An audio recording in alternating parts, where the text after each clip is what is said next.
Hello there, friends. Come in, come in. The music is just about to start. Today, you have music in your pocket. You tap a glass screen and poof, you have every song ever written in the history of the world. You have Mozart, you have jazz, you have rock and roll, all living inside a tiny microchip. It's a miracle, really, but back when I was a boy, and even when I was a young man in the 50s, music wasn't something you carried in your pocket. Music was furniture. It was a big, heavy wooden box in the living room. It was fragile. It was something you had to hunt for. And most importantly, music was a mystery. You see, today I want to tell you a story about numbers. I want to tell you about the day music stopped being just a melody and started being a competition.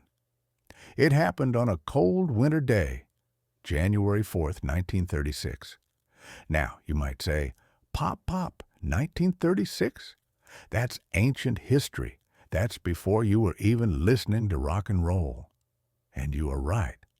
But that specific day changed the way your grandparents and your parents and even you listened to music today. That was the day the Billboard Magazine published the world's first hit parade. The first list of the most popular songs in America.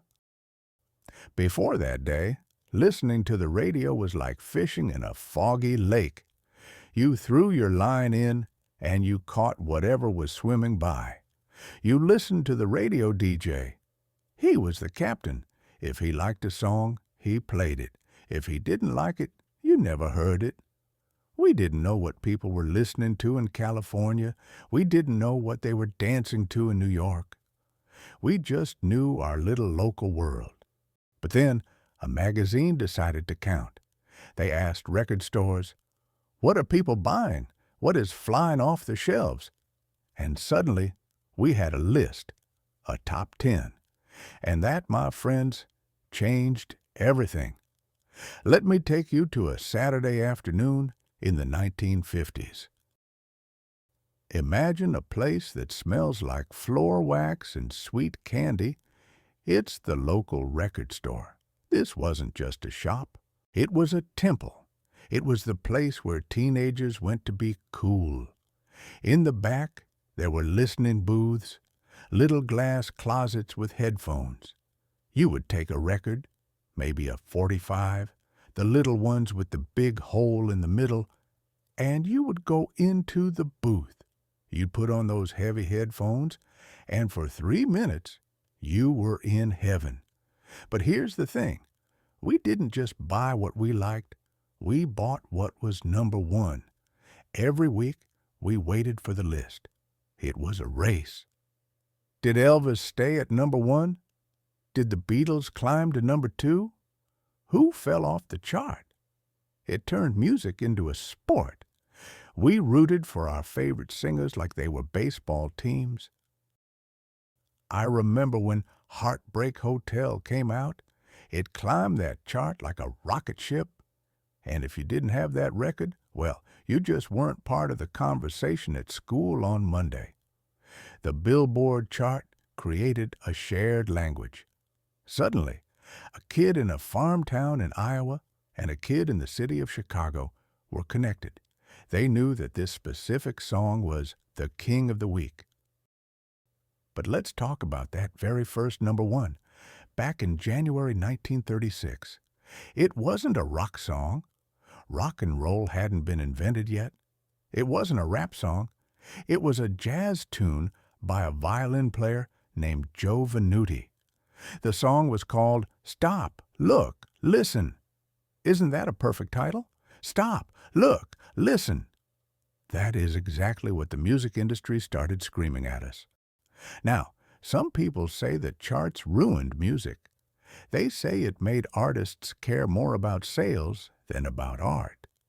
They say it made everyone try to sound the same just to get on that list.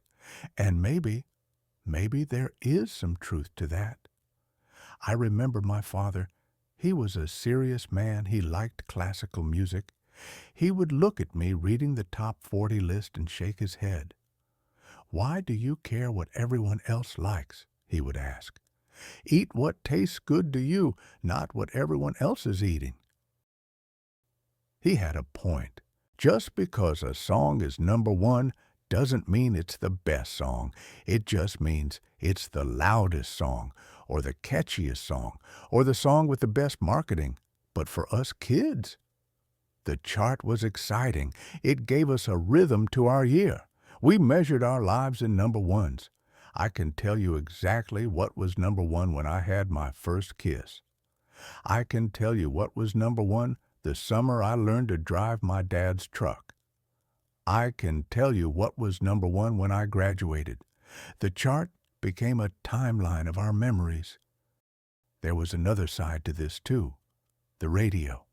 In the 50s and 60s, the radio DJ was a superstar. Men like Wolfman Jack or Casey Kasem, they were the gatekeepers. I remember sitting in my room, staring at the radio dial, waiting for the countdown. And now, climbing 2 spots to number 4? The suspense was terrible. We didn't have the internet. We couldn't just Google it. We had to wait. We had to listen through the commercials. We had to listen to the songs we didn't like, just to hear the one we did like. It taught us patience. Can you imagine that? Learning patience from rock and roll. It also taught us the joy of the underdog. Sometimes a strange, funny song would appear on the charts, a novelty song, or a song by a band nobody had ever heard of, and we would watch it climb. "Look at that little song go," we'd say. "It beat Frank Sinatra." It felt like the people, the regular teenagers buying records with their allowance money, had the power. We decided who was famous, not the big bosses in suits, us. If we bought the record, the artist became a star. That feeling of power, that was intoxicating. Today, things are different. The charts move so fast. A song can be famous for 3 days on TikTok and then disappear forever. In my day, if a song was number one, it stayed there for weeks.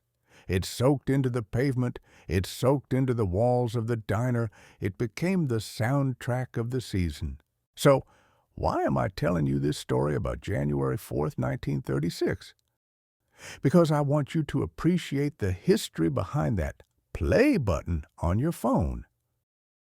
When you look at a Top 100 playlist on Spotify or Apple Music, you're looking at the great-great-grandchild of that first list from 1936. You are participating in a tradition that is almost 100 years old. The tradition of asking, what is the world feeling right now? What are we dancing to? What are we crying to? Numbers are cold.